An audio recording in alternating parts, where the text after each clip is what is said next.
सिद्ध कुंजिका का अगला पार्ट। हमने पिछले जो लेक्चर्स थे उसके अंदर भगवान शिव और शक्ति का जो संवाद समझा, उसके अंदर भगवान शिव ने देवी को पराप्रसाद मंत्र के रहस्य में समझाया। वो पराप्रसाद मंत्र रहस्य को सुनने के बाद भगवान ने देवी को मातृकाओं का वर्णन किया था। मातृका बीजाक्षर वर्णमाला, इसके अंदर हर एक देवी और देवता के अलग अलग बीज होते हैं। तंत्र के बीज अलग है, जंत्र के बीज अलग है, वेदों के बीज अलग है। बीज का अर्थ है किसी भी शक्ति का एक स्पेसिफिक बिंदु, जिससे वो शक्ति अपना आकार लेती है। चाहे वो किसी वटवृक्ष का बीज हो, चाहे तुम्हारे शब्दों का बीज हो, मंत्र का बीज हो, या फिर विचारों का बीज हो।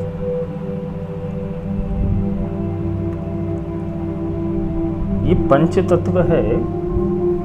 वो पंच तत्व तुम्हारे विचार, तुम्हारे शब्द और तुम्हारा जो भाव है, उसके ऊपर पंच तत्व अपनी प्रक्रिया करता है। शरीर में कोई भी रोग हो या तो कोई भी तकलीफ आने वाली हो शरीर के ऊपर, तो ये तुम्हारी मनोदशा पहले से थोड़ी जानती है, या तो वो तुम्हें सचेत करती है कि तुम्हारे शरीर में अब क्या होगा। तो वो सेंस इनर सेंस है, अगर वो एक्टिवेट हो जाती है तो तुम अपने शरीर के विज्ञान को समझ सकते हो। शरीर के विज्ञान को समझना अर्थात तुम्हारे शरीर में बहुत सारी ध्वनियाँ हो रही हैं, बहुत सारी प्रक्रिया एक साथ चल रही है। चय अपचय, प्राण अपान, रुधिर का विस्तरण, ब्रेन स्टिम्युलेशन। तुम्हारा शरीर एक तंत्र है, पूरा एक सिस्टम।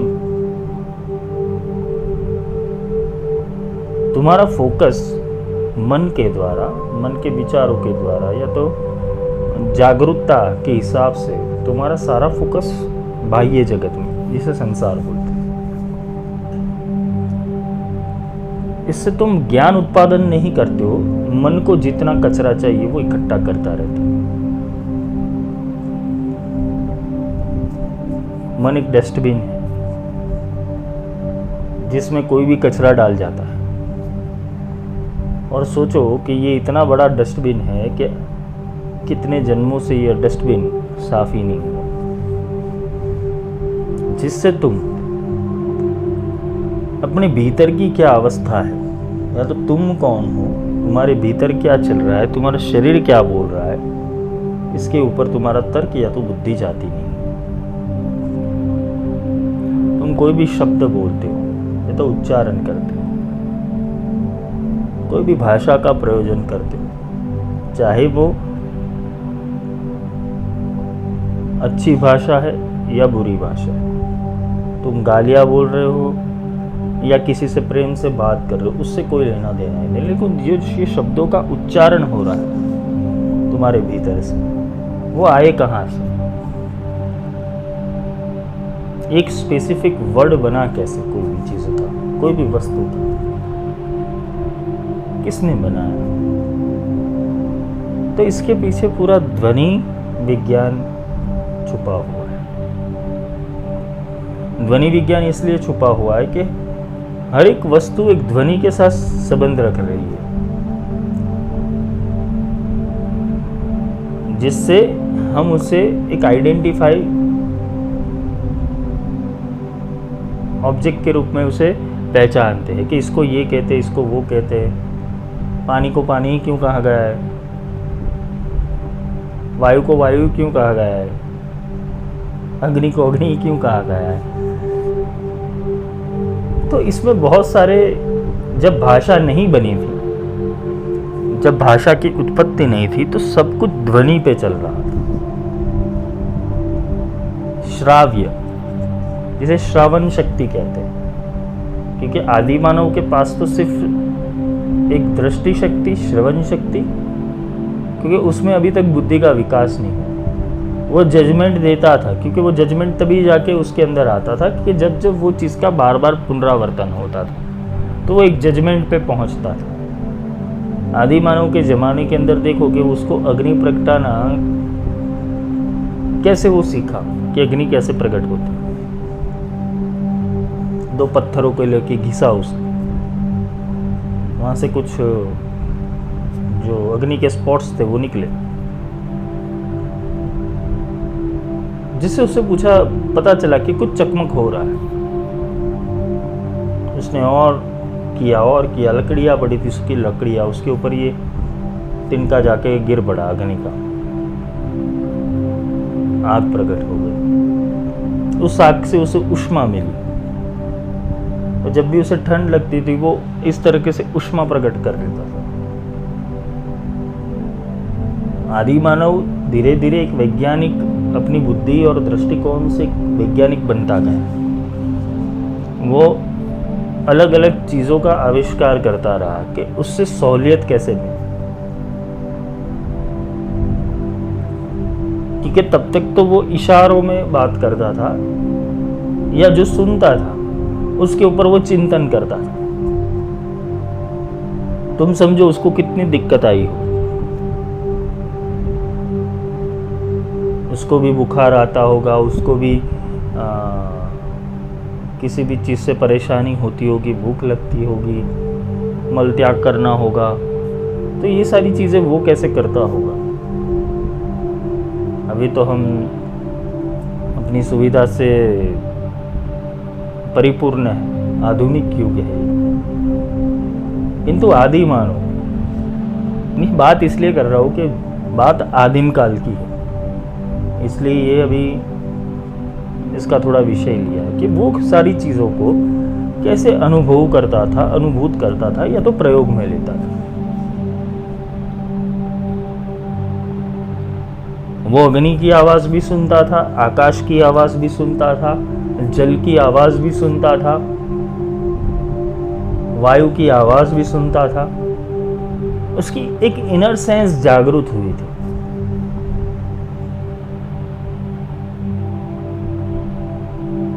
जिससे वो अपनी बौद्धिक प्रक्रियाओं से, जैसे जैसे उसके दिमाग में ये सारी चीज़ें आने लगी, वो पहचानने लगा, जानने लगा। जैसे एक नया शिशु होता है जन्म लेने के बाद, उसे सिखाया जाता है, किंतु जब आदि मानव था तो उसको सिखाने वाला कोई नहीं था। आकाश से पानी गिरता था, आकाश से तेज आता था, आकाश से सूर्य निकलता था, चंद्रमा निकलता था, तारे दिखते थे उसको। तो उसको लगा कि कुछ आकाश के अंदर कुछ है, कुछ गड़बड़ है। तो उसको जब भी प्रॉब्लम होता था वो आकाश की ओर देखता था, जैसे कोई ट्रांसमिशन लगा हो उसके और आकाश के बीच में। तो आकाश के अंदर ध्यान लगाता था, और आकाश के अंदर ध्यान लगाते लगाते उसको कुछ समझ में आया कि कुछ हो रहा है। वो तो एकदम बुद्धू था, उसको तो कुछ पता ही नहीं था कि इसे सूर्य कहते, इसे चंद्र कहते, इसे तेज कहते। वो तो सिर्फ एक अनुभव करने वाला, एक सिर्फ पपेट था।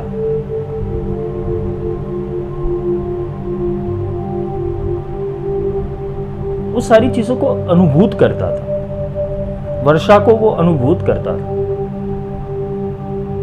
वायु को वो अनुभूत करता था, अग्नि को अनुभूत करता था। आकाश में से अगर कोई तारा गिर रहा है तो उसको आश्चर्य होता होगा कि ये हो क्या रहा है। उसके भीतर प्रश्न खड़े होते थे अब फिलहाल तुम्हारे पास इतना सारा ज्ञान है कि तुम्हारे भीतर प्रश्न खड़े नहीं होते,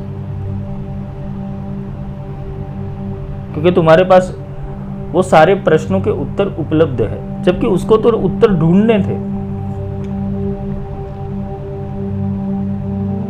उसको उत्तर खोजने थे कि जो उसको समझ में आए।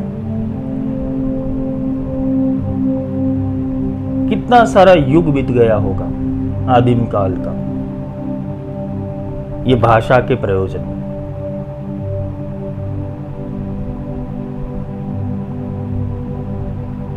तो किसी भी भाषा का प्रयोजन आप देख लो, Gujarati, Sanskrit, Hindi, Marathi, Kannada, Telugu, Malayalam, Punjabi, Sindhi, English, German, French, Russian, Chinese, Japanese, ये सारी भाषा का तो कोई प्रयोजन हुआ ही नहीं था, आज तुम्हारे लिए उपलब्ध है। तुम गूगल में किसी चाइनीज भाषा का अर्थ क्या है तुम प्रोनाउंस कर सकते हो, उसको तुम बोल भी सकते हो, उसका अर्थ भी समझ सकते हो, अगर तुम्हें चाइनीज नहीं आती तो भी। वहां उतनी सुविधा नहीं थी, क्योंकि एक मानव की उत्पत्ति वो प्रथम काल में हुई थी। तो ये वाक आई कहां से, वाणी आई कहां से, उसको सिखाने वाला कौन, कोई तो होना चाहिए। मानव सभ्यता के पास आदिम काल के अंदर इतने साधन या प्रयोजन नहीं थे जो किसी बात को समझ सके या तो उसका विस्तार कर सके। उसके पास ईश्वर ने बुद्धि जरूर दे दी, लेकिन वाणी नहीं दी थी।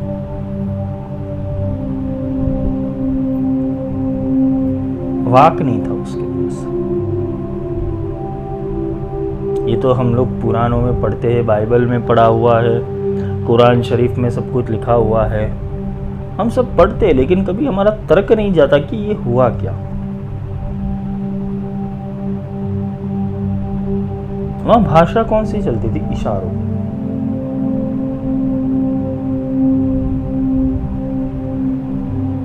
ऐसा ही कुछ उसने अपना एक रिलेशन आकाश से जोड़ दिया, जिससे आदिम काल में जो ध्वनियां हो रही थी वो उसको पकड़ रहा था। वो उत्तम श्रोता था आदि मानव। अभी का मानव उत्तम श्रोता नहीं, उस समय का मानव उत्तम श्रोता था, क्योंकि उसकी जो हार्ड डिस्क थी वो क्लीन थी, उसके अंदर वायरस नहीं था, इसलिए वो प्रकृति को शांति से सुनता था। फिर उसका ट्रांसमिशन वो आकाश के भीतर जो शक्तियां थी उससे हुआ।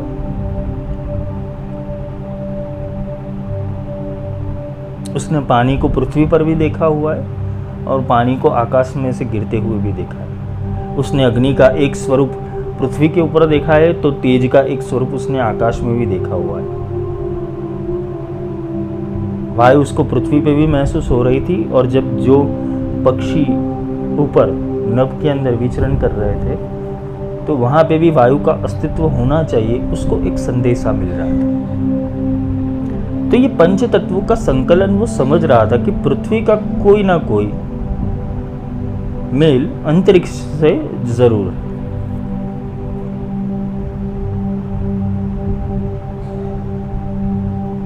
उसको नींद भी आती थी, वो थक जाता था, वो नींद आती थी। वो नींद क्यों लेता था उसको पता नहीं, लेकिन वो थकान होती थी, वो नींद ले लेता, फिर सुबह उठ जाता था। उसका पूरे दिन का कार्य क्या रहता था? प्रकृति को देखना, उसको समझना, शिकार करना और खाना।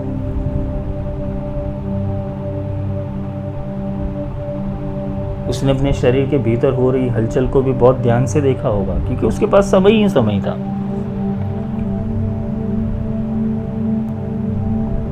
उसने अंतरिक्ष के साथ एक मेल बैठा दिया अपना। उसको जब भी कुछ चाहिए होता था ऊपर देखता था और सोचता था कि ऐसा कुछ होना चाहिए। उसका लॉ ऑफ अट्रैक्शन बहुत काम कर गया, क्योंकि उसके पास लॉ ऑफ अट्रैक्शन के सिवा कोई रास्ता नहीं था।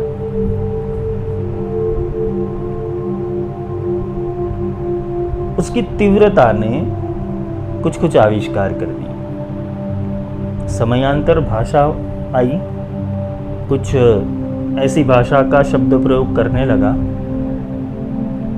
जिससे वो सामने वाले को समझा सके और सामने वाला भी वो भाषा समझ सके। धीरे धीरे ये वाक वाणी में परिवर्तित हुआ। फिर कुछ बुद्धिजीवी आदि मानव आए जिन्होंने एक एक शब्द की कैटेगरी को पकड़ा और अपने शरीर में होते हुए स्पंदनों को महसूस किया। उस समय के जो बुद्धिकालीन जीव थे या बुद्धिकालीन मनुष्य थे, बुद्धिशाली मनुष्य थे उस समय के, वो ऋषि कहलाए। और ऋषि का कार्य क्या रहता था? अंतरिक्ष को देखना, ध्यान लगाना, सुरता लगाना, क्या हो रहा है। आदिकाल में सूर्य के अलावा कोई देवता था ही नहीं, और देवता तो आदि मानव ने उसको देवता समझा ही नहीं था। अगर तुम उसको देखने जाए तो आदि मानव ने सूर्य को देवता समझा ही नहीं। उसने तो ऐसा लगा ये अंतरिक्ष का एक गोला है, एक गोल गोल कुछ है, वो एक समझ रहा, उसकी समझ में और कुछ नहीं था, जो प्रकाश फेंक रहा है उसकी समझ में और कुछ नहीं है। उसको देवता का स्वरूप नहीं दिया था उसने। जबकि एक समय बीतने के बाद जब बुद्धिजीवियों का अस्तित्व शुरू हुआ, तब उन्होंने ये प्रयोजन देखना शुरू किया और उनको देवताओं का नाम देना शुरू किया। आदि मानव यहां तक के खोज करके बैठा था कि जो प्रकृति में हो रहा है वो ही ऊपर हो रहा है अंतरिक्ष के अंदर। जबकि बुद्धिजीवी ने ये ढूंढा कि जो मुझ में हो रहा है, क्योंकि वो ध्यान करता था, वो कुछ भी अगर सोचना होता था तो अपनी आंखें बंद कर लेते थे और आंखें बंद करके वो ध्यान करते थे। जब खून निकला होगा किसी को, आदि मानव को, तो वो भी देखता होगा कि ये लाल कलर का है पर ये गीला है, जैसे पानी गीला है, तो उसका प्रयोजन होगा कि कहीं ना कहीं शरीर में भी ये होना चाहिए। ऐसे धीरे धीरे धीरे करके आविष्कार होते रहे, समझ बढ़ती गई। तो जो ऋषि के कार्य थे, उन्होंने ये पंच तत्वों को अनुभूत किया, जो तो हम रेगुलरली कर रहे हैं, उसमें कोई बड़ी बात नहीं, क्योंकि उसने अनुभूत किया, उसने उसको एक अपनी ऊपर की कक्षा, क्योंकि उसके समझ के बाहर की ये चीज थी, तो उसने उसको ईश्वर या देव का नाम दे दिया। कितने युगों तक तो आदि मानव मरते ही गए होंगे जब तक भाषा का प्रयोजन नहीं बना था,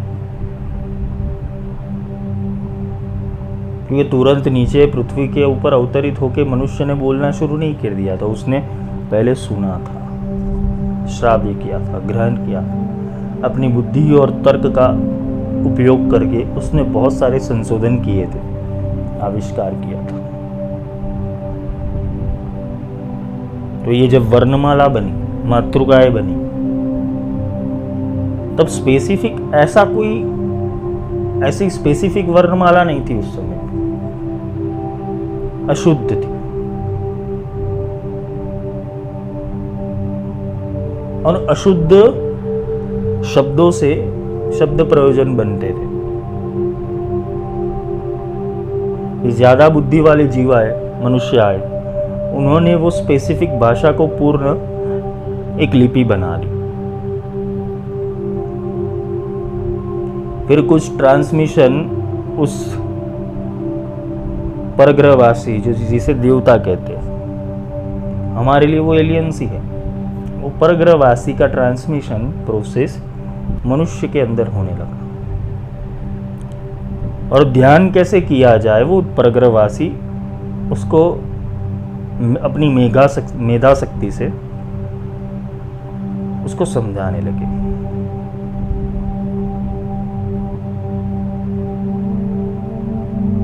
उसको सांस की जो प्रक्रिया थी उसके भीतर श्वास का जो आवागमन था उसको पकड़ा, फिर कुछ ध्वनियां हो रही थी उसको पकड़ा, और वो ट्रांसमिशन से पूरे का पूरा वाणी में क्या क्या है, मन बीज क्या क्या है, वर्णमाला कैसे बनने लगी, शुद्धता क्या है, ये पूरा ट्रांसमिशन प्रोसेस के द्वारा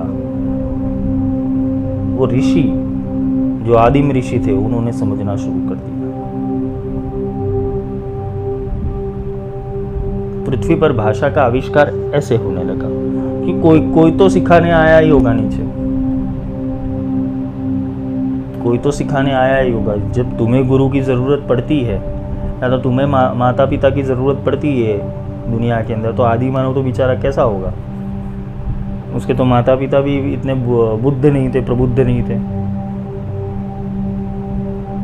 तो अभ्यास से हुआ, ऐसे पूरी वर्णमाला विस्तार से आई, लेकिन वो अशुद्ध थी। फिर शुद्ध वो देवताओं की कृपा से हुआ। अब आधुनिक युग में अगर उसको समझने जाए ये सारी चीज़ों को, तो हर एक शब्द की अलग फ्रीक्वेंसी है। तुम क बोलते हो, ख बोलते हो, ग बोलते हो, घ बोलते हो, च बोलते हो, छ बोलते हो, सबकी अलग अलग फ्रीक्वेंसी है। वो तुम्हारे शरीर के कुछ अवयवों से, उसकी हलन चलन से वो शब्द तुम्हारे मुख से निकलता है।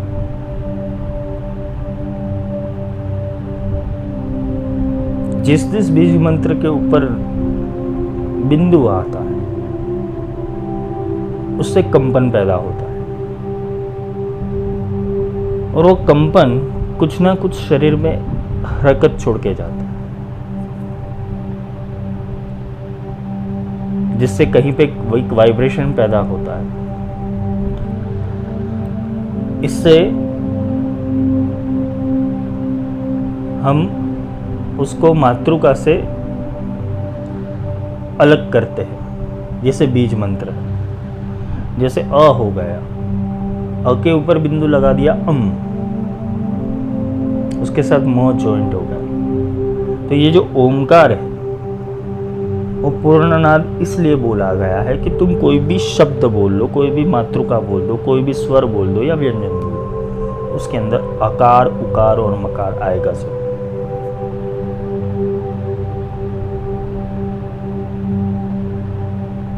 बिंदु का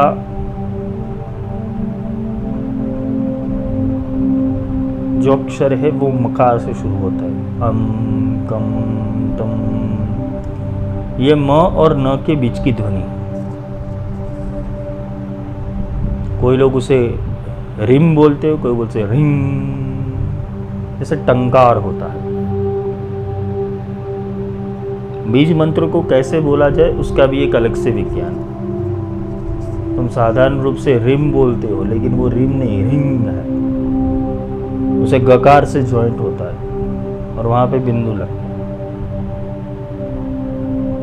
ऐसे ही जितने भी संसाधन हैं उसके पीछे की जो स्पेसिफिक वॉइस है वो कुछ अलग है। जैसे सितार बज रहा है या हारमोनियम बज रहा है, तुम सा बोल रहे हो, सा रे गा मा पा, तुम बोल रहे हो, ये 7 सुरों को तुम बोल रहे हो। और हारमोनियम पे जो बज रहा है वो ऐसा है, ऐसा है। बांसुरी में जो बज रहा है ऐसा है।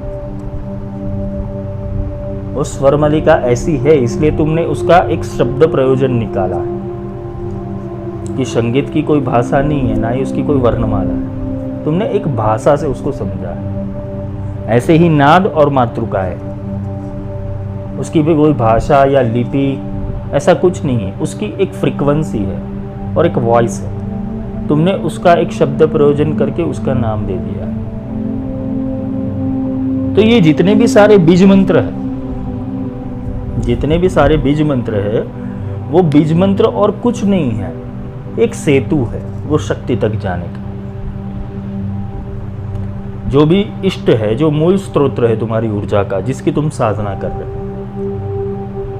वो ऊर्जा तक जाने की जो शक्तियां है वो कैसे जनरेट होती है, वो बीज मंत्रों के।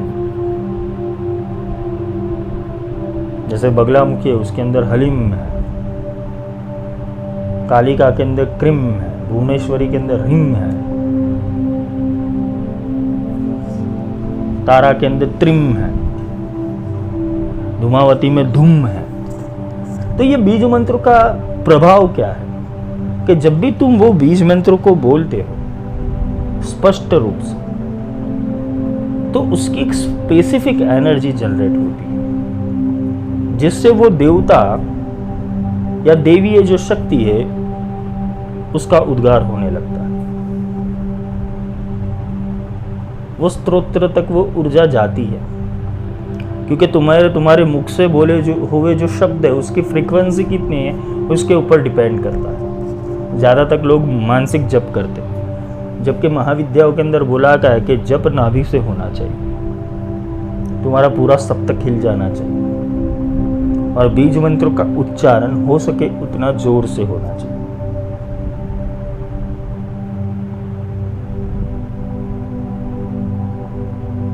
तो जितना उच्चारण जोर से होगा उतना वो जोर से वाइब्रेट करेगा। तो मन के अंदर बीजाक्षर बोलोगे या बीज मंत्र बोलोगे उसका कोई फायदा नहीं, वो अंदर फ्रीक्वेंसी चालू है, तुम्हें मंत्र को बाहर फेंकना है। तो बाहर फेंकते समय वो निकलेगा तुम्हारे भीतर से और ज्वाइंट होगा बाहर की चेतना में, तो ये दोनों का एकाकार होगा। मानसिक जप उसके लिए है कि जो एक तार लगाना चाहता है, या तो उसको ईश्वर के भाव से लेना देना है, ईश्वर के समर्पण से लेना देना है, तो वो मानसिक जप कर सकता है। किंतु मंत्र विज्ञानों में बोला गया है, या तो वेदों में बोला गया है कि श्रुतियों को या तो श्लोकों को उसका उच्चारण स्पष्ट और दीर्घ स्वर में होना चाहिए।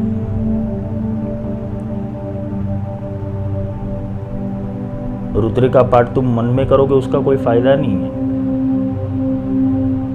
तुम चंडी पाठ मन के अंदर करोगे उसका फायदा नहीं है, तुम्हें मंत्र बोल के करना पड़ेगा, क्योंकि वो तुम्हें ऊर्जा को डाइवर्ट करना है बाहर की।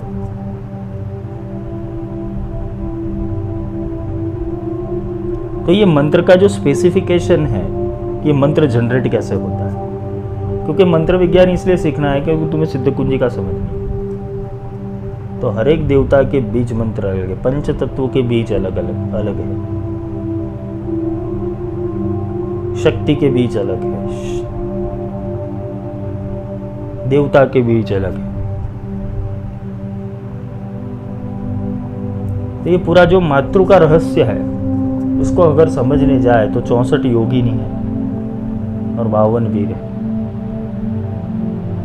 51 शक्तिपीठ है, 51 शक्तिपीठ है और उसके 51 भैरव है। तो जितने भी वर्णमाला के अक्षर है वो सारे शक्ति है, और उसके ऊपर अगर बिंदु लगा दो तो वो भैरव यानी वाइब्रेशन बन जाता है, जिसे शिव बोलते हैं। और ये सारे ओमकार से मिले, और ये 52 हो गए। और जो मूल प्रकृति है, मूल चेतना है, या तो मूल आदि स्पंदन ऊर्जा है, जिसका कोई ध्वनि नहीं है, जिसका कोई मंत्र नहीं है, तुम उसको मुख से नहीं जप सकते, ये 52 के बाहर है, ये ओंकार के परे है ये ध्वनि, ओंकार के बाद ये शुरू होती है। तो वो जब चेतना, ये सिद्ध कुंजिका की बात कर रहा हूं, ये कुंजी कौन सी है कि जब वो ओंकार से परे की चेतना अगर उसका स्पर्श ये वर्णमाला में हो जाता है तो पूरी वर्णमाला जागृत हो जाती है, और तुम्हारे बोले हुए जो शब्द है उसके अंदर शक्ति मिलती है। काफी लोग कहते हैं इसे प्राण शक्ति है। ये प्राण शक्ति उसे तुम नहीं कह सकते हो, लेकिन जो प्राण जिससे चल रहे वो आधार शक्ति ये है। सोचो, ये पृथ्वी की जो स्पेसिफिक गति है, क्योंकि हम सामान्य रूप से नहीं समझ पाए, हमने विज्ञान समझा हुआ है, विज्ञान को जाना हुआ है, विज्ञान को ठोस लिया है, बस ये इतना ही हो सकता है।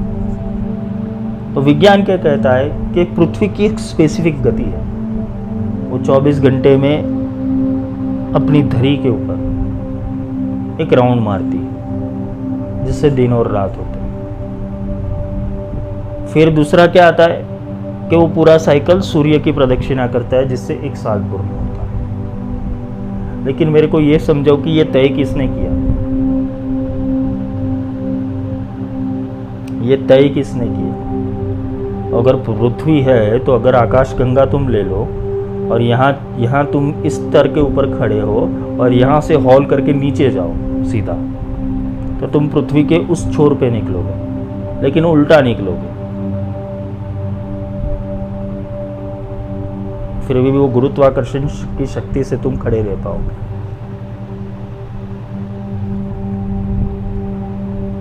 तुम आकाश के अंदर गिर नहीं जाओगे। और तुम पृथ्वी का अगर तुम स्तर ले लो तो वो आकाश में लटकती ही है, लेकिन उसे धारण करने वाला कौन? सूर्य को अपनी स्थिति देने वाला कौन? ये 9 ग्रह है, उसकी स्पेसिफिक गति, ये नक्षत्रों की स्पेसिफिक गति और उसकी हिलचाल, राशियों का आविष्कार, राशि वो भी तत्वों से जुड़ी, ये सारा विज्ञान कैसे उद्भव हुआ और उसको चलाने वाला कौन और इसको समझाने वाला कौन? तो यही है जो निहित ऊर्जा जो ओंकार से परे, यही वो ब्रह्म शक्ति है जिससे पूरा संतुलन चल रहा है। क्योंकि गोचर और अगोचर विश्व को समझने हेतु तुम्हें एक दिव्य दृष्टि चाहिए ही। जैसे कृष्ण का विराट स्वरूप उस अर्जुन को देखने था, विराट स्वरूप का अर्थ है उसका विराट ज्ञान,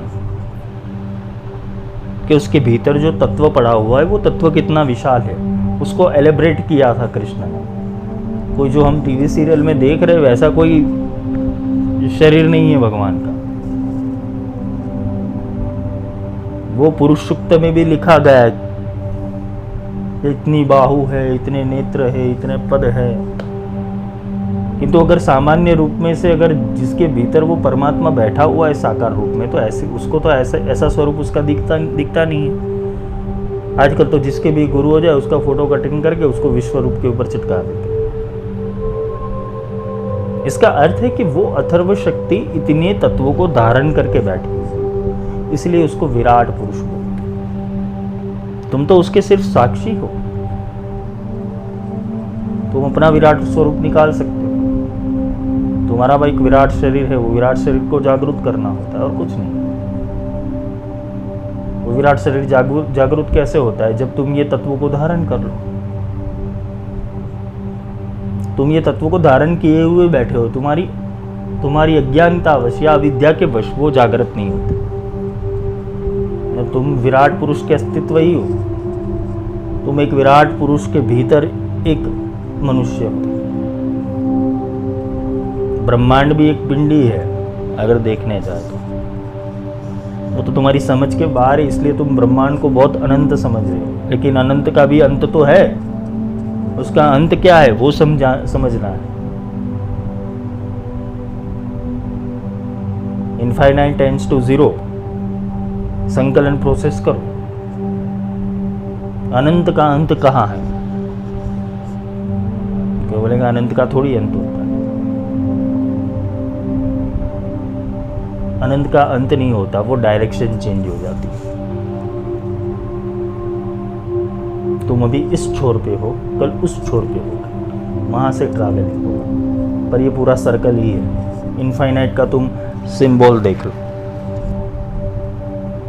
तो मंत्र भी ऐसा ही है। मंत्र ने तुमने तुम्हारे मुख से ये मंत्र निकले, ये शब्द निकले, ये ध्वनियाँ निकली, अगर वो इनफाइनाइट स्तर के ऊपर वो जाती है तो वो अपना रिवर्स होके वापस तुम्हारे पास आएगी। वो बिंदु के ऊपर वो शब्द को, वो ऊर्जा को वापस आना पड़ेगा। इसीलिए रात्रि सुक्त में बोला है, यम यम चिंतयते कामम तम तम प्राप्नोति निश्चितम। किंतु हमारी ध्वनियां कैसी है? ऊर्जा रहित। भगवान शंकर ने किलित कर दिया है सब मंत्र को। ऐसा महान पुरुष जो बड़े बड़े गुरु, सिद्ध गुरु है, वो बोल रहे हैं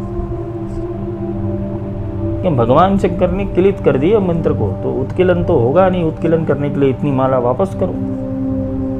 उत्कीलन कैसे होना चाहिए? तो उत्कीलन के बहुत सारे प्रोसेस बता देते हैं शास्त्रों में, जो निहित है वो। उत्कीलन का अर्थ है कि वो स्पेसिफिक ऊर्जा से अगर वो शब्द या मंत्र का टकराव हो जाता है या दोनों स्पर्श कर देते एक दूसरे, तो वो किलित हो जाता है। इसलिए बीज मंत्र है, वो बीज मंत्र जागृति है। तुम उत्कीलन के सारे प्रोसेस देख लो, उसके अंदर बीज मंत्र निहित ही होगा।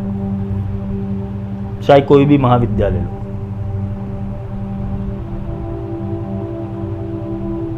वो ऊर्जा का जागृतिकरण हेतु वो बीज मंत्र है। बाकी के शब्द, बीज के बाद शब्द आता है, तो शब्द में क्या होगा? देवता का कोई स्वरूप या उसका नाम या तो उसका कोई गुण। फिर क्या होगा? तुम्हारा कार्य और कारण। ये हो गया मंत्र। जैसे ओम, ओम है वो पूर्ण नाद है, पूर्ण स्वरूप, अक्षर ब्रह्म का पूर्ण स्वरूप ओम। फिर क्या आ गया? हलीम।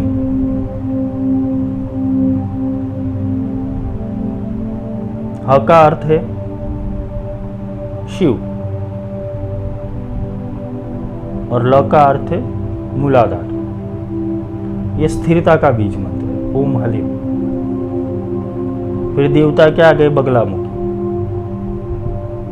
फिर प्रयोजन क्या आ गया? सर्वदुष्टानाम वाचम मुखम पदम स्तंभई जिह्वाम किलई बुद्धि विनाशे हरलिम ओम स्वाहा। तुमने वो स्पेसिफिक ऊर्जा को उद्भव किया। मंत्र की चेतना कैसे जागृत होती है? क्योंकि ये समझ होनी जरूरत है कि मंत्र बनता कैसे है। कई जगह पे फट लगता है, कई जगह पे हुम फट लगता है, कई जगह पे स्वाहा लगता है। तो ये सबके प्रयोजन अलग अलग है।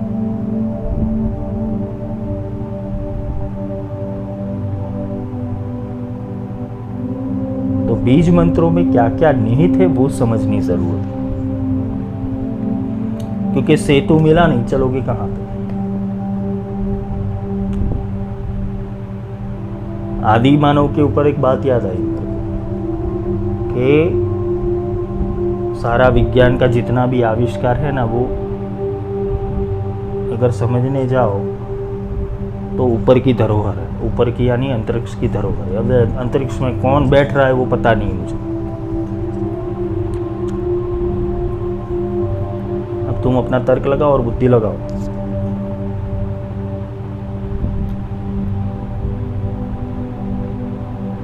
ऊपर कोई तो रह रहा है, ऊपर कुछ तो घटनाएं हो रही। नास्तिक भी ये स्वीकार करेगा ऊपर कुछ तो हो रहा है। नहीं तो सोचो, चरक ने इतने छोटे से जीवन में पूरा आयुर्वेद लिख लिया, पतंजलि ने पूरा योग शास्त्र लिख लिया, महर्षि वेदव्यास को ले लो तुम, 4 वेद 18 पुराण सब। शंकराचार्य ने छोटी सी उम्र में इतने सारे स्तोत्र की रचना कर दी, और विवेकानंद ने तो 32 साल के अंदर पूरा सब कुछ लेके प्राप्त करके। तो ये तुम्हारी शक्ति कार्य नहीं करती, वो समझ लेना। तुम वहां पे साक्षी हो। तुम्हें शक्ति उधार देते गुरु कि तुम उसे देख पाओ, इसलिए इसे शक्तिपात कहते हैं। शक्ति का आपातीकरण, शक्ति को देना। शक्ति उधार कब दी जाती है? कि जब तुम उसको वापस करो। तो गुरु की शक्ति तुम वापस कैसे करोगे? गुरु के ज्ञान की बढ़ोतरी करके। गुरु ने जो संचित ज्ञान दिया है, वो संचित ज्ञान जो तुम्हारे अंदर बीज डाला है गुरु ने शक्तिपात द्वारा, तुम उसका वटवृक्ष करोगे और उसके अनेक फल आएंगे। वो गुरु की गुरु दक्षिणा। सच्चा गुरु दक्षिणा में कोई भीख नहीं मांगता तुम्हारे पास कि तू मुझे ये दे दे वो दे दे, इतना आश्रम के लिए कर दे, इतना तू मेरे लिए कर दे। वो खुद खाता है, औरों को खिलाता है।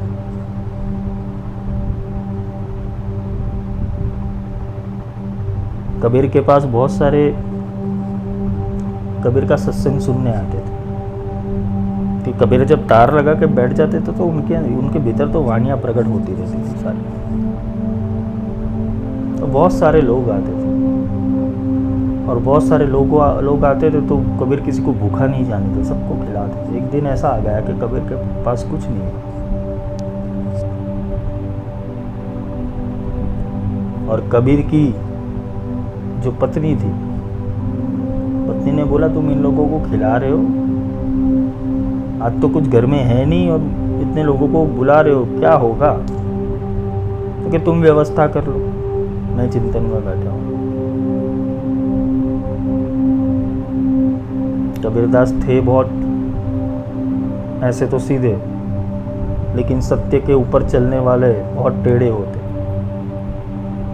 तो वो तो जाती है किसी दुकानदार के पास और बोलती है मुझे इतना दे दो, अभी पैसे नहीं है। दुकानदार ने बोला पैसे नहीं है तो क्या करूँ मैं नहीं दे सकता। तो कि नहीं, मेरे पति का मुझे वहाँ पे सम्मान रखना है। बोला तुम आ जाओ रात को घर पे, पैसे ले जाओ। उसने सारी बात कबीर को बताई और कबीर ने बोला कोई बात नहीं, तुम्हें आता हूँ छोड़ने के लिए। तेज बारिश चल रही है, तुम अकेली कहाँ जाओ? वो इंसान ने कबीर को देख के उसकी आंखें नीचे हो गई, क्योंकि कबीर के अंदर सत्य था। जब तुम सत्य पथ के ऊपर चलोगे परीक्षाएं बहुत होगी, परीक्षाएं बहुत होगी और तुम्हारी परीक्षा और कोई नहीं करेगी, ये प्रकृति करेगी। क्योंकि तुम किसी और वस्तु और विषय के लिए बने हुए हो तो तुम्हारा परीक्षण तो होगा ही होगा। तुम्हारी वो मनोस्थिति नहीं रहती कि यहाँ मैं कुछ प्राप्त करूँ, ये हालत हो जाती है। तो ये जो मनोदशा है वो उसी की हो सकती है जिसके अंदर पूर्ण वो शक्ति जागृत हो चुकी है।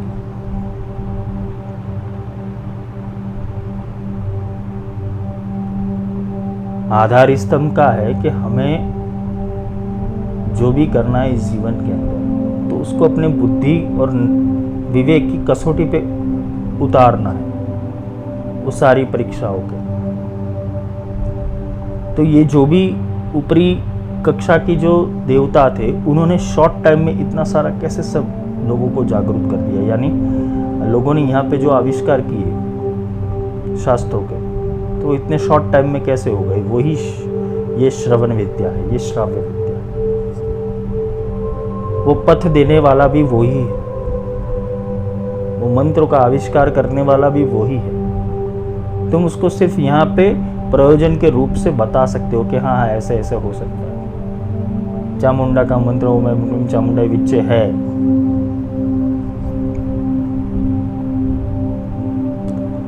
तो ये होता है। तो काफी बार साधक बहुत सारे इतने सारे प्रश्न हो जाते हैं उनके, वो उत्तर देने वाला कोई नहीं आता। ये शब्द बना कैसे? ओम ऐं ह्रीं क्लीं चामुंडाय विच्चे। विच्चे का अर्थ है शुभ प्रदान करना, शुभता देने। ऐं सरस्वती से जॉइंट है, ह्रीं माया से जॉइंट है और क्लीं वो शक्ति से जॉइंट है।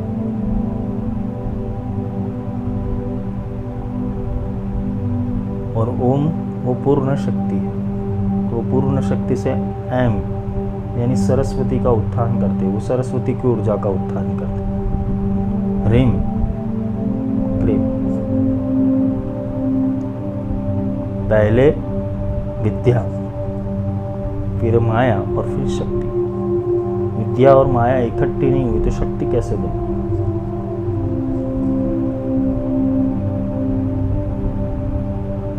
तो ये तीन तत्वों को प्रदान करने वाली जो देवी, चामुंडा का अर्थ है चंडी जो, तो हे अथर्वा मुझे शुभता प्रदान कर। ये तीनों तत्वों के अंदर, ये तीनों पथ के ऊपर तो उसका एक रहस्य, सामान्य रहस्य, उसके एक दीर्घ रहस्य में भी जाएंगे थोड़ा, क्योंकि ये कुंजिका लेने के लिए पूरा जो मंत्र रहस्य वो समझना जरूरी है। तो ये पूरा श्राव्य विद्या है। तो जो ब्रह्मांड है वो एक ध्वनि है, एक शब्द है, एक स्पंदन है। ये समग्र अस्तित्व का एक बीज है। ईश्वर नाम की जो आदिम ऊर्जा है उसके 3 परिमाण, शब्द, अर्थ और प्रत्यय। परम की जो अभिव्यक्ति है वो शब्द, वस्तु और विचार रूप से होती है। ये अस्तित्व के 2 प्रपंच है, जिसे बोलते हैं शब्द और अर्थ। परम की गति है वो सूक्ष्म से स्थूल की तरफ होती है, जबकि मनुष्य और साधक की गति है वो स्थूल से सूक्ष्म तरफ होती है, जिसका क्रम है परापश्यन्ति मध्यमा वैखरी। शब्द का जो स्वरूप वर्ण है, यानी जिसे अक्षर कहते हैं, और ध्वनि, ये दोनों शब्द के 2 स्वरूप है।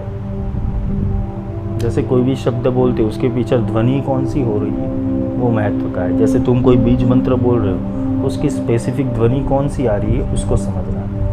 क्लिंग, ऐं, अलिम। तो अगर तुम सारे बीज मंत्रों की ध्वनि को देखोगे तो वो अंत में मकार से ही मिलती है, बीज मंत्रों की। तो ये हर एक व्यक्ति और जो वस्तु है उसका एक विशिष्ट वर्ण है और उसकी एक ध्वनि है। जैसे पंचभूतों का क्रम देख ले तो आकाश, उसका बीजाक्षर हम है, वायु का यम है, अग्नि का रम है, जल का वम है और पृथ्वी का लम है। ये 5 बीजाक्षर, उससे तुम्हारे पंच तत्व एक्टिवेट होते हैं। ये सबकी एक शाश्वत ध्वनि है और ये सारे बीजाक्षरों के देवता हैं और हर एक देवताओं का एक मंत्र है। जैसे काली की शक्ति है वो क्रीम से, और शक्ति यानी माया का जो मंत्र है वो रिम से।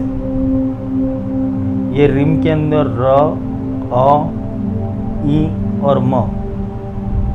रा है, रा के अंदर र प्लस अ है, प्लस ई है और म है, यानी आकाश, अग्नि, अर्धनारीश्वर और नादबिंदु। ह यानी ह का कौन सा आ गया? आकाश आ गया। र का अग्नि आ गया, ई का अर्धनारीश्वर आ गया और म का नादबिंदु आ गया। तो ये 4 शक्तियां, 4 तत्व निहित है रिम बीज के अंदर। ऐसे अगर अभ्यास करने जाओ तो इसे मंत्र शास्त्र कहते हैं। तंत्र और मंत्र दोनों ही पर्याय शब्द ही हैं। आधुनिक भौतिक शास्त्र कहते हैं कि अस्तित्व ध्वनि और स्पंदनों से बनी हुई है। विविध गति और स्पंदनों से ही दृश्य स्वरूप यानी अक्षर शाश्वत होता है, जिसका क्षय नहीं होता। और यही ध्वनि, आद्य स्पंदन, शब्द, अक्षर, बीज, ये सब में से किसी भी प्रकार से तुम अगर एक को सिद्ध करो या उसे साध्य बनाओ, यानी परम का साक्षात्कार होता है। यानी तुम्हें पहले कार्य किसके ऊपर कर रहा है? बीज मंत्रों के ऊपर, बीज की सिद्धियों के ऊपर, या तो वर्णमाला के ऊपर, या तो ध्वनि के ऊपर, या तो ओमकार के ऊपर। ये ओमकार का अभ्यास अगर तुम पहले से शुरुआत करो, अगर पहली कक्षा का साधक है कि उसे कुछ समझ में नहीं आता तो उसको क्या करने दे, तो उससे ओमकार करो। ओमकार की एक स्पेसिफिक पद्धति है, वो जिसको सीखनी होगी वो मुझे कॉल करेगा, उस हिसाब से ओमकार करो। तुम्हारा ध्यान नहीं लगता, 110% लगेगा। और तुम्हारे भीतर ऊर्जा का अवतरण होगा ही होगा। ये ओम शब्द तुम्हें लगता है बहुत नॉर्मल और कॉमन, किंतु अगर उसकी शक्ति को देखने जाओ वो तुम्हारे अंदर क्या चेंज कर सकती है, तो उसकी एक क्रिया है, योग क्रिया है, उस हिसाब से करो। देखो फिर साधना में बैठने का मन कैसे लगता है, वो तार कैसे जॉइंट होता है, ये सीखना पड़ता है। मैंने कितने सारे साधकों को अभी दिया हुआ है, सब आनंद प्राप्त कर रहे हैं उसके अंदर। वो आनंद इसीलिए आ रहा है कि वो क्रिया को जान गए, किंतु ये क्रिया ही सब कुछ नहीं है, उसके आगे भी बहुत है। ये तो सिर्फ अभी ये क्रिया से तुम्हारे भीतर के जो विषय, विकार, तुम्हारी चिंता है, तुम्हारे संस्कार, तुम्हारे कर्म, वो सबको ये वो सबको ये प्योरीफाई कर रही है। फिर जैसे जैसे तुम ये ध्वनि के अंदर समावित हो जाओगे, तो उससे क्या होगा, ये ध्वनि तुम्हारे चारों ओर अपना एक आकार लेना शुरू कर देगी।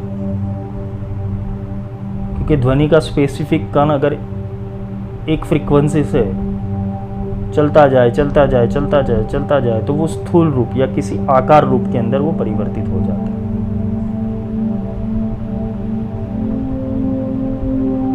क्योंकि ध्वनि भी आकार लेती है, ध्वनि भी आकार लेती है, और इसी बीज मंत्रों से वो वर्णात्मक स्वरूप, वो मातृका के रूप से, वो ध्वनि के रूप से वो देवताओं का प्रागट्य होता है, वो शक्तियों का प्रागट्य होता है। वो शक्ति का प्रागट्य एक प्रकाश रूप से होगा और एक ध्वनि रूप से होगा। और जो भी तुम ये मंत्र का न्यास या ध्यान का प्रोसेस कर रहे हो किसी भी महाविद्या के अंदर, तो ध्यान का जो शब्द है या तो उसका श्लोक है, उसका पूरा डिसेक्शन कर देना। अगर तुम महाविद्या के साधक हो तो तुम्हें ये सीखना है कि ये इसका डिसेक्शन कैसे किया जाए, और ये डिसेक्शन करने के ऊपर ही तुम्हें सब पता चलेगा कि ये असलियत में ये श्लोक कहना क्या चाहता है। जैसे बगलामुखी का ध्यान है, मध्य सुधा मणिमंडप रत्न वेद्या सिंहासनो परिगताम परिपीत वर्णम। तो ये जो मंत्र है, ये तो बोल दिया हमने, बोला भाई सुवर्ण के आसन पे बैठने वाली जो देवी है उसका ध्यान करो। तुम आंख बंद करके कल्पना करोगे और सुवर्ण के आसन पे बैठने वाली एक देवी की तुम कल्पना करोगे।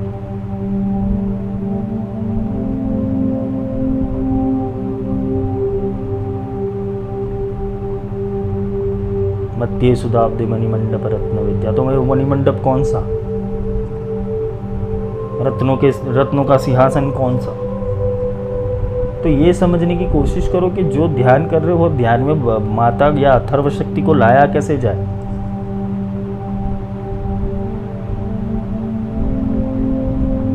फिर बाद में बात क्या आती है बताए, हम तो श्रद्धा से कर रहे हो। हाँ श्रद्धा से कर रहे हो, गलत बात नहीं है, फिर सीखो तो सही आगे।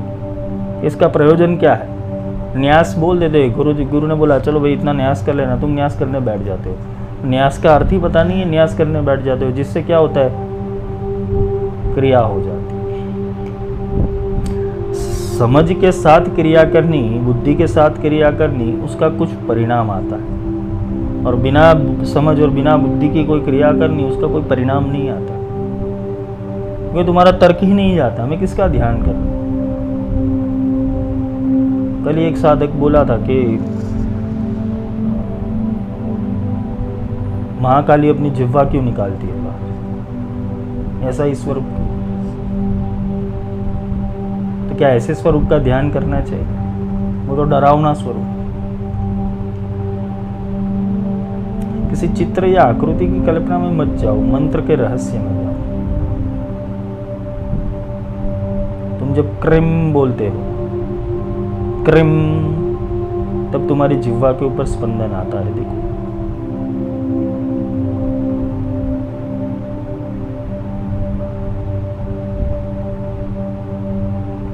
तुम्हारे स्वर का जो माध्यम है वो गला, जिह्वा, तालू और होठ और दांत।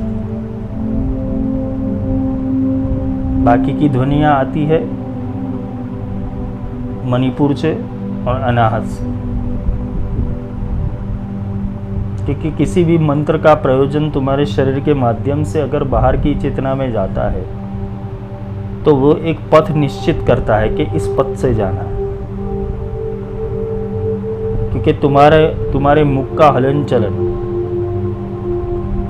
उस शब्द या उस ध्वनि पे निर्भर करता है कि वो कितना बड़ा होता है या कितना छोटा होता है। जैसे बम बोला और ब्रिम बोला, उसमें अर्थ क्या है? बम जिसमें जिह्वा का कोई क्या कार्य नहीं, लेकिन ब्रिम उसके अंदर जिह्वा का थोड़ा कार्य आता है।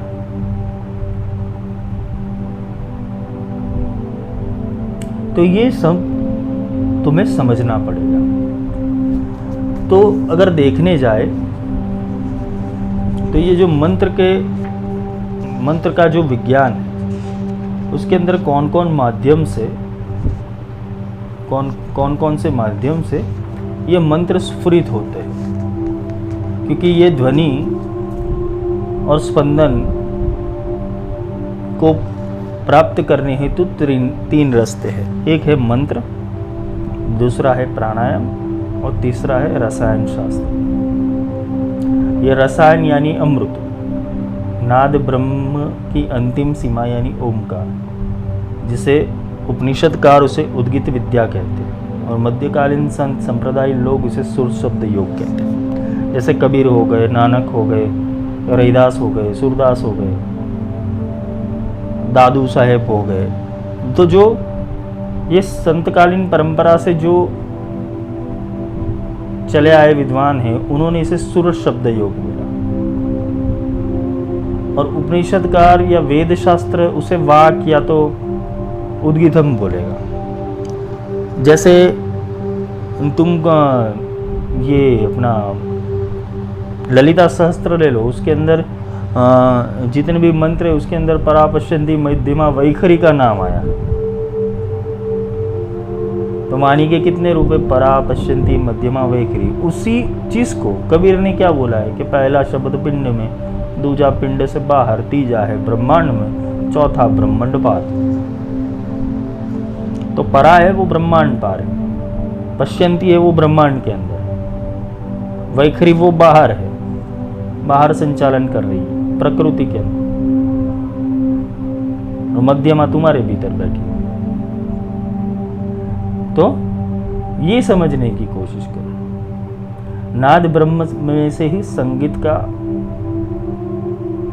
का आविष्कार हुआ, ध्वनि पर से ही चित्रों का आविष्कार हुआ। शोर होना, धमाका होना, घर्षण होना या किसी भी ऐसी जो नॉइस पोल्यूशन बोलते हैं, वो इंसान को अस्वस्थ कर देते हैं। अगर उसके सामने अगर सुंदर संगीत बजाया जाए तो उसका परिणाम अच्छा होता है, वो स्वस्थ होने लगता है। संगीत शास्त्र है, उसने ध्वनि के प्रभाव से बहुत सारे एग्जाम्पल सेट किए। इसमें राग मल्हार गा लो, वर्षा आ जाएगी, दीपक राग से दिए प्रकट हो जाते हैं, श्री राम राग से जो सूखा हुआ वृक्ष है उसको फिर से हरा भरा कर दिया जाता है, मोहन राग से सांप को भी कंट्रोल में किया जा सकता है, शंकर राग से मनोन्मद हाथी को भी अंकुश में लाया जा सकता है। तो ये शब्द जगत और भाव जगत की क्रिया है।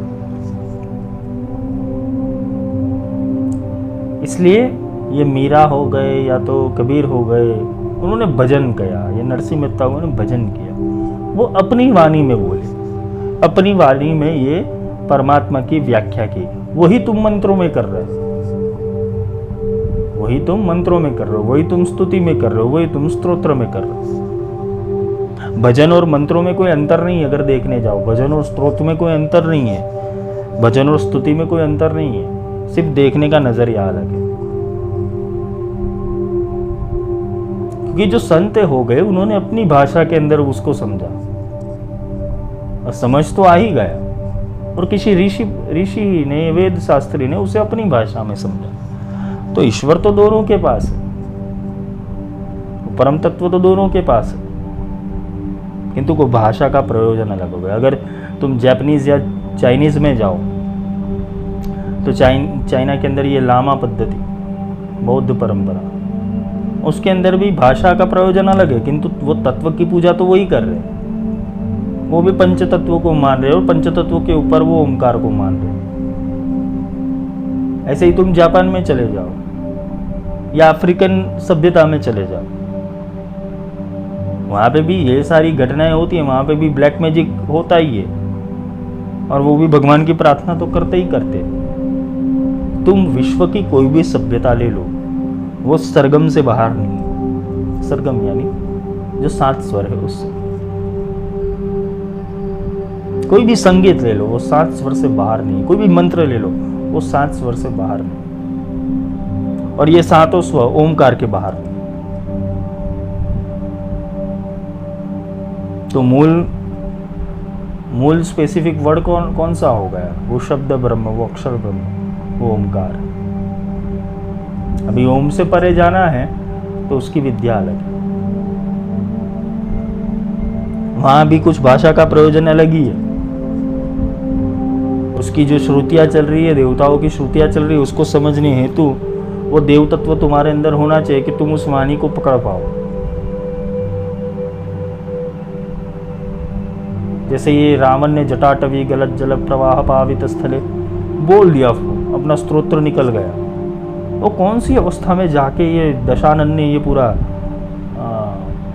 आविष्कार किया होगा, सोचो।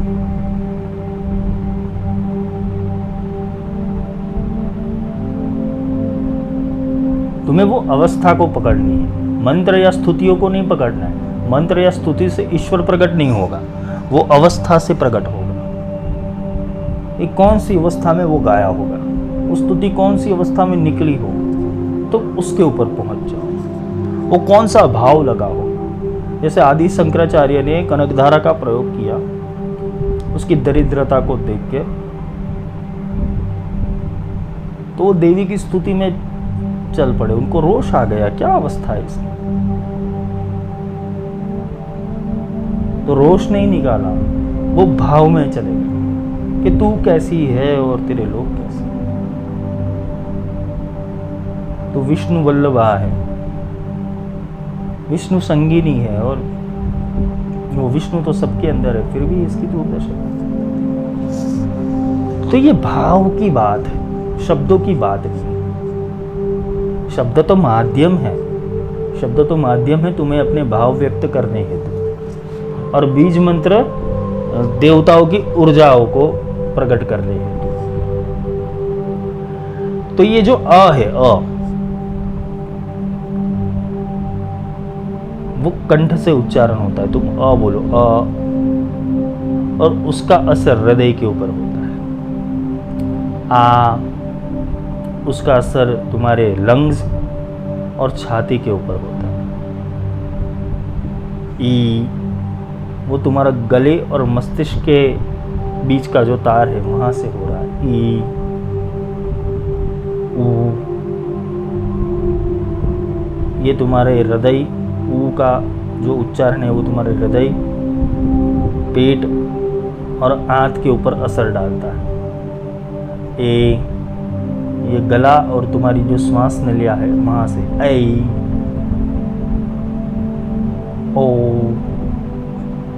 ओ का असर तुम्हारी जनेंद्रियों के ऊपर पड़ता है। ये तुम्हारे तालु और जिह्वा के ऊपर असर पड़ता है। ये प्रत्येक ध्वनि का जो तात्विक प्रभाव है वो शरीर के ऊपर पड़ता ही पड़ता है। तो हर एक जो मातृकाएं है, वो मातृका के अंदर वो व्यंजन है सारी, किंतु जब भी तुम किसी भी शब्द का उच्चारण करोगे या अक्षर का उच्चारण करोगे, उसका स्पेसिफिकेशन स्वर से होगा। अ, आ, ई, उ, ऐ, अ। तो वहां से ही पसार होगा वो मंत्र। अग्नि तत्व वाला जो संगीत है, अग्नि तत्व वाला जो संगीत है वो तुम्हारी प्राण प्राण ऊर्जा को प्रभाव करता है। आकाश तत्व वाला जो संगीत है वो तुम्हें स्वस्थता प्रदान करता है। जल तत्व वाला जो संगीत है वो स्थिति स्थापकता देता है। वायु तत्व वाला संगीत है वो कार्यक्षमता तुम्हारी बढ़ाता है।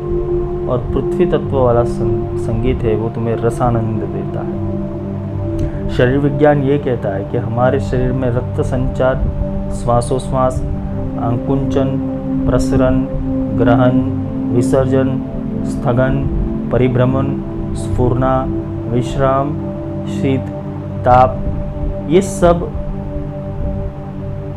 चलता रहता है। और उसके पीछे का कारण ध्वनि, चरक और सुश्रुत संहिता के अंदर सन्निपात, ज्वर, दम, मधुमेह, हृदय रोग, टीबी, फिर क्या कैसे उसे पीलिया, अल्पमंदता, ये सारे रोगों का मंत्रों से उपचार, उसकी सारवार होती है। सामवेद के ऋचाओं में से गायन द्वारा ही रोग मुक्ति का उल्लेख है। तो ये जो भी मंत्र है या तो जो भी ये संगीत है, ये ध्वनियाँ है, उसका प्रभाव तुम्हारे शरीर के ऊपर पड़ता है। और अगर तुम्हारे शरीर के ऊपर पड़ता होगा तो प्रकृति में भी पड़ता होगा, प्रकृति में पड़ता है तो अंतरिक्ष में भी पड़ता है, और अंतरिक्ष में भी पड़ता है तो अंतरिक्ष से परे भी पड़ता होगा। क्योंकि यहाँ अगर वो चीज़ तुम्हें वाइब्रेट कर रही है तो कहीं ना कहीं वो ऊपर भी वाइब्रेट होती होगी। यानी तुम्हारे शब्दों से, तुम्हारी ध्वनियों से, बराबर है, ये प्रकृति कुछ तो तालमेल करती है, कुछ तो तालमेल करती है।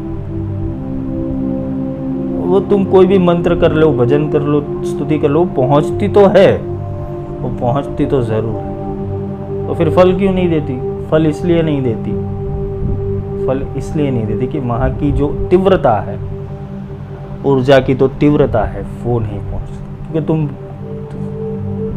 क्योंकि ध्वनि के साथ भाव भी जाना जरूरी है। ध्वनि, विचार और भाव, ये तीन चीज को समझ लो, तुम्हें बहुत काम आएगा। ध्वनि की फ्रीक्वेंसी, भाव की फ्रीक्वेंसी और विचार की फ्रीक्वेंसी, ये तीनों अगर मिक्स हो गए तो इंसान चाहे वो कर सकता है। इंसान चाहे वो कर सकता है, उसके लिए इम्पॉसिबल कुछ भी नहीं। ये फ्रीक्वेंसी तुम्हारे भीतर सेट हो जानी चाहिए। इसके हेतु तुम्हें थोड़ा अभ्यास करना है। कौन सा अभ्यास? खुद के अस्तित्व का, शरीर का अभ्यास करना है। तुम्हें शरीर के इस यंत्र को जागरूक करना है। तुम्हारा ये यंत्र जागरूक नहीं और तुम श्री यंत्र की पूजा करते हो।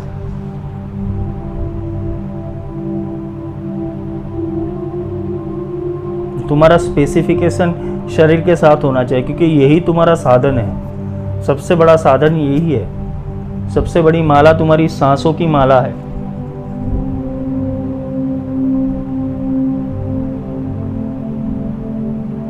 आसन यानी वो भाव में स्थिर रहना है, तुम्हें वो अवस्था में स्थिर रहना है, वो आसन है। उसके ऊपर प्राणायाम करना है, वो अवस्था के ऊपर प्राणायाम करना है, तब जाके वो योग जोड़ेगा तुमसे। वो परमात्मा तुमसे योग करेगा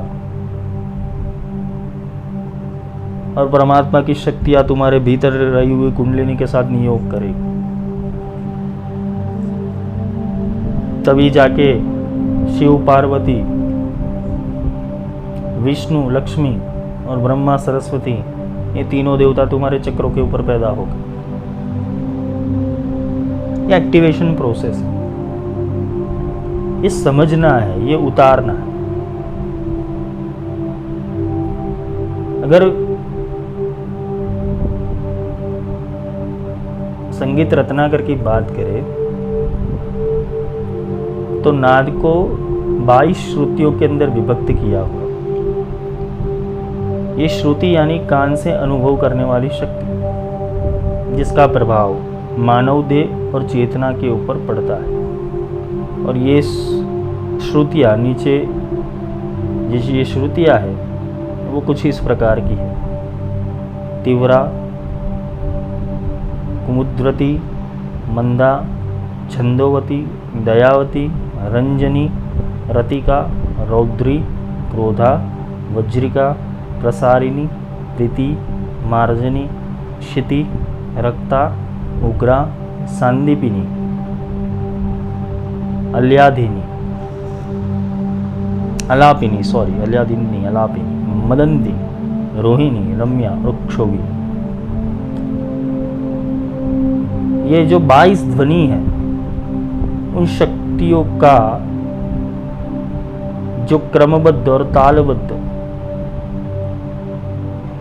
उसकी जो रचना है वो सप्त स्वरों में होती है, जिसे संगीतकार षडज, गांधर, पंचम, निषाद, ऋषभ, मध्यम और दैवत कहते हैं। ये जो 7 है वो अत्यंत रहस्यमय अंक है, क्योंकि सूर्य के 7 घोड़े, अस्तित्व में 7 रंग, 7 स्वर, जिसका शब्द और आकाश से भी घनिष्ठ संबंध है। शिव महापुराण के अंदर अगर देखने जाए कि ओमकार के अलावा भी 9 ध्वनियाँ है, जिसे समुद्र की गर्जना, जैसा घोष, जैसे कांसे की थाली के ऊपर लगी हुई चोट, उसकी झंझनाहट, श्रृंग की तुरही जैसा आवाज, घंट, वीणा, मंशी, दुंदुभी, ढोल, नगारा, शंख ध्वनि और मेघ गर्जन। ये 9 प्रकार की अलग अलग ध्वनियाँ हैं। तो जब हम आरती करते तो ये सारी ध्वनियों का भी हम प्रयोजन लेते हैं। तुम जैसी जैसी अवस्था पार करोगे, ध्वनि के अलग अलग स्तर पार करोगे साधना के अंदर, तो ये सारी ध्वनियाँ तुम्हें सुनाई देने लगी। अंतिम में तुम्हें लड़ना मेघनाद से, वो मेघनाद होता है। और मेघनाद ऐसा होता है कि तुम, इसलिए गंगा सती ने बोला है कि बिजली ने चमका रे मोतीड़ा पोरो वेर पान भाई। जब वो मेघ गर्जन होता है तो अंदर से बिजली आती है। बिजली का अर्थ है प्रकाश। वो प्रकाश के अंदर तुम 1 सेकंड के अंदर तुम वो अवस्था देख के आ जाते हो, और फिर वो अवस्था देखने के बाद वो उसी का ही तुम चिंतन करते हो। बार बार तार वहाँ ये एक तारा लेके क्यों सब संत लोग बैठ जाते थे, या तो जो भक्तगण थे वो एक तारा लेके बैठ जाते थे, वो तार लगाने की कोशिश करते थे। इसलिए कोई करताल लेके बैठ जाता था, तो कोई मृदंग लेके बैठ जाता था, कोई बांसुरी लेके बैठ जाता था, कोई एक तारा लेके बैठ जाता था, कोई वीणा लेके बैठ जाता था। तो तार लगाने की कोशिश करते, वो ऊर्जा से संपर्क करने। जब रामकृष्ण परमहंस विवेकानंद से मिले तो वो तार लगा रहे थे, वो संगीत गा रहे थे, तार लगाने की कोशिश कर रहे थे। रामकृष्ण ने परख लिया कि ये साधक है, ये कुछ ना कुछ अंदर से थोड़ा डिस्टर्ब है, लेकिन इसका भाव शुद्ध है, इसको कुछ चाहिए। रामकृष्ण परमहंस को देख के प्रसन्न हो गए। साधक चाहिए तो ऐसा जो रुचि से कर रहा है।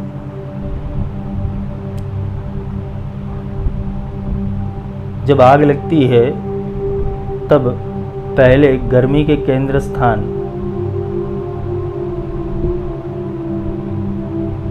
जब आग लगती है तब पहले गर्मी केंद्र स्थान के अंदर जन्म, उसके बाद उसका विस्तार बढ़ता है।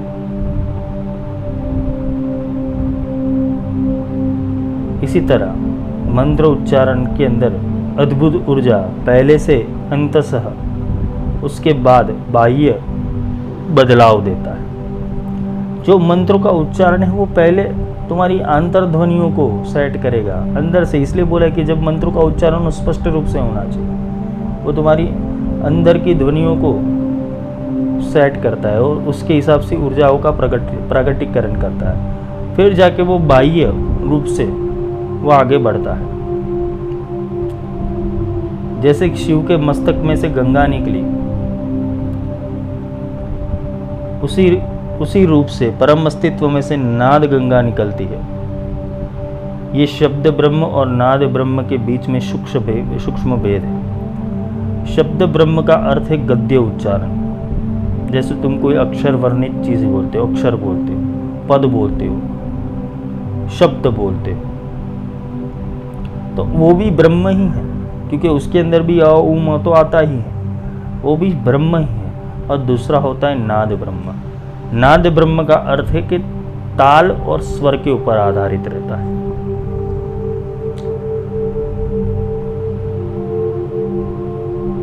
वो एक लयबद्धता से, नाद ब्रह्म का अर्थ एक लयबद्धता से चलते रहना, कंटिन्यूस फ्लो में रहना।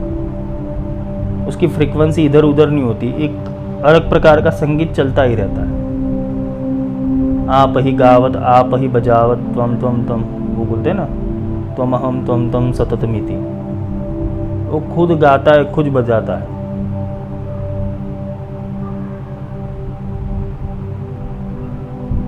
त्वम वक्तारम ओम वक्तारम ओम श्रोतारम ओम दातारम ओम धातारम।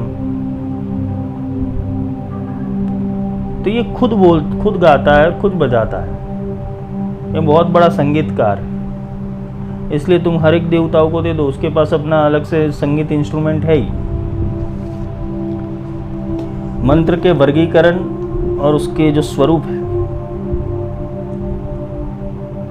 जैसे मानव जाति उसके पास कितने भी सनातन मंत्र है, जैसे कि ओम, कोई कलमा बोलता है, कलमा शरीफ बोलता है, कोई नमोंकार बोलता है, कोई मणि पद में हम बोलता है।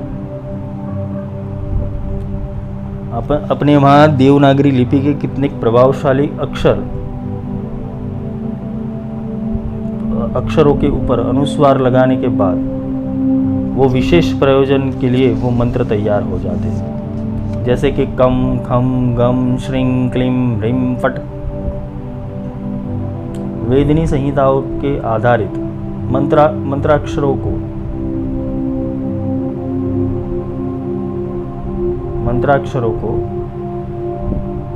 हॉरिजॉन्टल और वर्टिकल रेखाओं के द्वारा उच्च, मध्यम और मंद स्वरों के उच्चारण को सूचना दी गई। शुरुआत में यज्ञ का वातावरण शुद्ध करने हेतु ये मंत्रों का उपयोग होता था।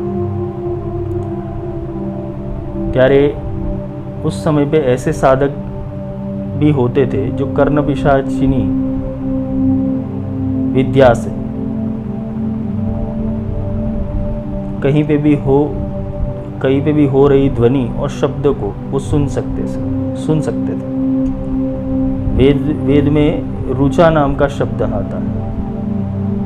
रुचा का अर्थ है चरण युक्त मंत्र। तो कर्ण पिशाचिनी यानी कर्णों में आके बोलने वाली कोई पिशाचिनी नहीं होती, वो एक शक्ति होती। और साधक को एक शक्ति वो ग्रास कर लेता है जब वो साधना में अग्रसर हो जाए। तुम कोई सी भी साधना में जाओ, ये शक्तियाँ तुम्हारे भीतर खिलती ही खिलती है। ये तुम्हें ज्ञान देने वो शक्ति आएगी। तुम्हें लगता है कि कोई बाबा ऐसे आंखें बंद करके बोल देता है तुम्हारे घर में क्या चल रहा है, तुम्हारे घर में कितने लोग हैं, तुम कहाँ रहते हो, क्या कमाते हो, क्या खाते हो, तुम्हारी मनोस्थिति क्या है। तो ये कोई भी वो बाबा भुआ तांत्रिक मांत्रिक तुम्हें बता देता है। तुम सोचते हो ये कैसे संभव है यार, ये इतना कैसे ज्ञान है। तुम उसको भगवान समरूप मान लेते हो, पर ये विज्ञान है। इसमें कोई चमत्कार जैसा कुछ नहीं, ये विज्ञान है। तुम भी कर सकते हो।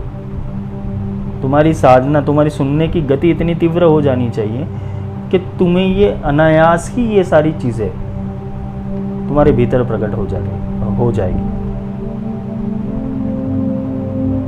समयोनी मंत्रों का आश्रय लेके ऋषियों ने गान मंत्रों की रचना की। ये गान भी 4 प्रकार थे, जिसे ग्राम गेय ज्ञान बोला है, जिसमें प्रकृति का ज्ञान, वेय ज्ञान, फिर दूसरा आता है आनन्यक ज्ञान, तीसरा आता है ऊह ज्ञान और चौथा आता है ऊह्य ज्ञान।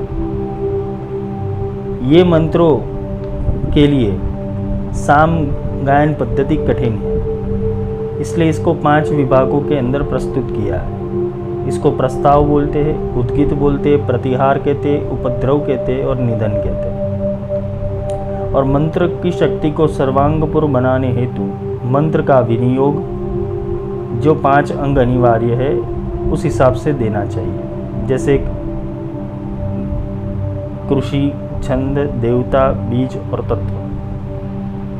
उस हिसाब से जो गुरु होता है वो शिष्य को ये मातृका और जो श्लोक है वो कैसे बनता है वो सिखाता है।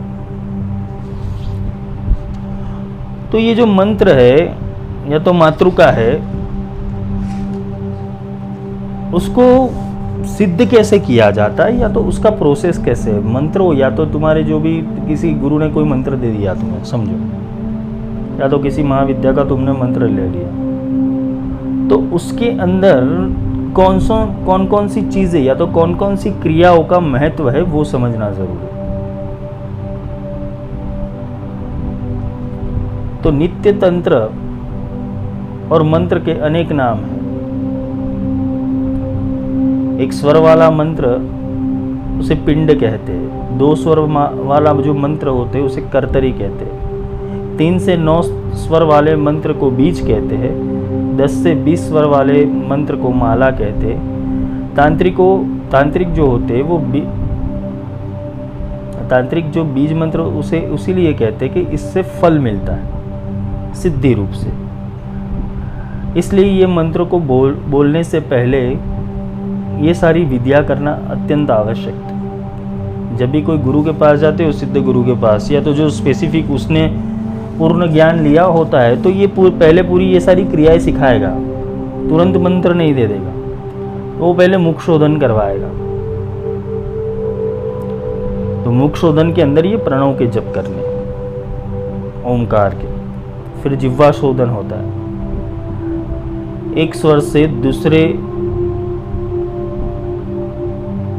एक स्वर बीच के 7 जप करने होते हैं, इसे 3 गुना जप कहते हैं। जैसे मुख शोधन में ओम मंत्र बोल दिया तो जिह्वा शोधन में ओम का 7 बार उच्चारण आता है। अशोच भंग, जो मूल मंत्र जप के पहले और बाद में प्रणव बोलना, जैसे भुवनेश्वरी का बीज मंत्र रिम है तो उसका अशोच भंग क्या होगा, ओम ह्रीम ओम। जैसे काली का बीज मंत्र क्रीम है तो ओम क्रीम ओम। फिर कुल्लुका आती है, ये कुल्लुका का बीज मंत्र अलग अलग प्रकार से होता है, जिसमें क्ष का उच्चारण आता है। अगर किसी ने पुस्तक पढ़ के ये कुल्लुका समझिए तो समझ लेना वो कुल्लुका सिद्ध नहीं होगी, क्योंकि अलग अलग बीज मंत्रों का भ्रम डाला गया उसके अंदर। क्ष आना चाहिए ये कुल्लुका के अंदर। और निर्वाण मंत्र जो मणिपुर चक्र के अंदर मूल और मातृका मंत्र का जप करना चाहिए। फिर आता है सेतु, जिसमें महामंत्र ओम और माया बीज रिम बोलना होता है। जो भी महाविद्या हो उसका बीज मंत्र लगा के आगे ओम और पीछे रिम। निंद्रा भंग, यानी मंत्र को जगाना होता है। मंत्र चैतन्य, मंत्र को जीवन और ताकत देनी होती है। मंत्रार्थ भावना, यानी मंत्र का अर्थ समझना, यानी कि ये मंत्र बोलने से पहले विविध संस्कार को प्राप्त कर लेना चाहिए। फिर आती है दीपानी, फिर योनि मुद्रा, फिर योनि रूप, फिर योनि बीज, फिर वाचक शक्ति, सगुण शक्ति और निर्गुण शक्ति। तो दीपानी के अंदर क्या होता है कि दीपनी विद्या, जिसे दीपानी का अर्थ है दीपनी विद्या, उसमें इसका 7 बार जप करना होता है। योनि मुद्रा के अंदर मन में गुरु और इष्ट देवता पर ध्यान करना होता है। योनि रूप के अंदर समग्र भगवती का चिंतन करना होता है। योनि बीज के अंदर जो भी मंत्र होता है उसके आगे एम इसका जप करना होता है। वाचक शक्ति यानी इसका ध्यान करना, सगुण शक्ति यानी ध्यान और एकाग्रता करना, और निर्गुण शक्ति यानी आत्मसात करना।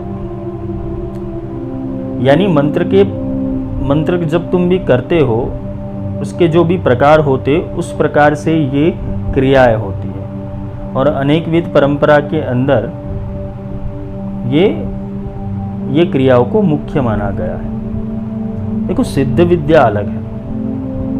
ये परंपरा के अंदर मैं थोड़ा समझाना चाहूँगा कि जिस मंत्र का जागृतिकरण किसी गुरु ने कर दिया है और वो सिद्धि हस्तगत कर ली है, और अगर वो उल्लासवश अगर किसी शिष्य के अंदर दीक्षा दे देते और बोलते कि भाई ये तू मंत्र कर, ये मंत्र का जप कर, उसका कोई न्यास व्यास किलक स्तोत्र मंत्र ये सारी विद्या करने की जरूरत है, बिंदास कर, तो वो गुरु की ऊर्जा से वो शिष्य वो मंत्र को कर सकता है। किंतु जब वो पूरा मार्ग समझना हो किसी शिष्य को, तो ये सारी चीजें करनी जरूरी है। क्योंकि गुरु शक्ति देते हैं तो वहां फिर कोई मंत्रों के अंदर ये सारी प्रक्रिया करने की जरूरत नहीं, वो सिद्धि कुंजिका के साथ ही देते, वो ऊर्जा के साथ ही देते, वो शक्ति के साथ ही देते। किंतु जब पूरा स्पेसिफिकेशन करना चाहो तो किसी भी मंत्र विज्ञान का, तो ये सारी चीजें करनी जरूरी है। बीज मंत्र का अर्थ और आशय ये है कि बीज मंत्र यानी ध्वनि और लय जो मूल उत्क्रांति की है, जो हमारी श्वास की व्यवस्था के अंदर परिवर्तन लाती है। इसमें अनंत की शक्यता और क्षमता है। जैसे कि एक रेडवुड जो वृक्ष होता है, उसका बीज 400 फीट वृक्ष 400 फीट का होता है, उसका बीज होता है सूक्ष्म, किंतु अगर उसका वृक्ष देखो तो 400 फीट 300 फीट जितना लंबा होता है। उसी रूप से साधक का जो मन होता है, उसके अंदर अगर ये बीज प्रकट हो जाता है तो मन की विशालता बढ़ा देता है, उसकी कल्पना शक्ति को पावर दे देता है। वो कैसे होता है, उसका विस्तार लंबा कर देता है। तुम्हारी हार्ड डिस्क जो थी वो 100 GB की थी, उससे जगह 2 TB की हो गई। ये मंत्रों से ऐसा होता है। तुम्हारी मानसिक चेतना वो और गहरी होने लगती है, तुम्हारे विचारों का शुद्धिकरण होने लगता है, तुम्हारी बुद्धि तीव्र हो जाती है और तुम स्पष्ट रूप से अपने लक्ष्य की ओर अग्रसर रहते हो। आजकल तो ये कॉन्सेप्ट आया कि सब ड्राइव के ऊपर रख दो। तुम जो लेक्चर सुन रहे हो वो भी ड्राइव के ऊपर रख देता हूँ, तुम सुन लेते हो। तो ये कॉन्सेप्ट ऑलरेडी देवताओं ने ये वर्णमाला के रूप में, या तो ये ध्वनि के रूप में, ये नाद ब्रह्म के रूप में, ये श्रुति के रूप में अवकाश में रखा ही हुआ, वो ड्राइव के ऊपर ही है। बस तुम्हें वो लिंक खोलनी है तो उसका पूरा जो ज्ञान है वो तुम प्राप्त कर पाओगे। बस इतना ही सिंपल है।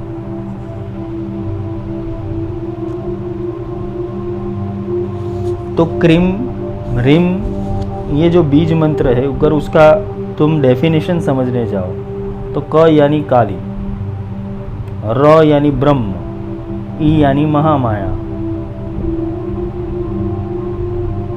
म से नाद, नाद यानी ब्रह्मांड जिसे माता तुम बोलते हो, जो ब्रह्म स्वरूप की महामाया है वो ब्रह्मांड रूप है। बस ये क्रीम बीज का अर्थ ही है। ऐसे ही रिम है जिसमें ह शिव है, र प्रकृति है, ई महामाया है, नाद ओमकार, म जो ब्रह्मांड है, और बिंदु जो दुख नाशक है।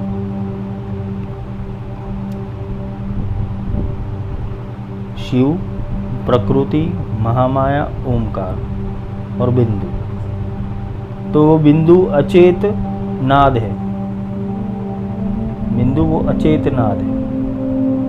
क्योंकि जब चेतना थी, चेतना इतनी तीव्र थी कि वो एक बिंदु का रूप ले ली, और बिंदु से वो नीचे उतर कर ओमकार में आया। ओमकार से फिर ये सारी चीज़ों की रचना हुई, उससे महामाया बनी। महामाया में 2 प्रकृति अस्तित्वगत आई जिसे शिव और शक्ति बोलती है। इसे रिम बीज का प्रयोजन सुनो। इसी रूप से अलग अलग बीज मंत्र अस्तित्व में आए, जिसे सो यानी वरुण बीज, श्रीम यानी विश्व बीज, इम यानी चंद्र बीज, ओम यानी गायत्री बीज, ओम ओम नहीं ओम, अ यानी रति बीज, डम यानी भैरव बीज, वम यानी सूर्यात्मा बीज, ग्लौम यानी भूमि बीज, अम यानी कष्ट बीज, उम यानी शंकर बीज, अम यानी सोम बीज, अम यानी आकाश बीज, धम यानी शंखिनी बीज और क्षम यानी काड़ जिह्वा बीज। तो ये सारे बीज मंत्रों के प्रयोग हैं। तो हम ये जो बीज मंत्र है उसका जो स्पेसिफिकेशन है आगे का वो हम कल लेंगे, क्योंकि आगे तुम्हें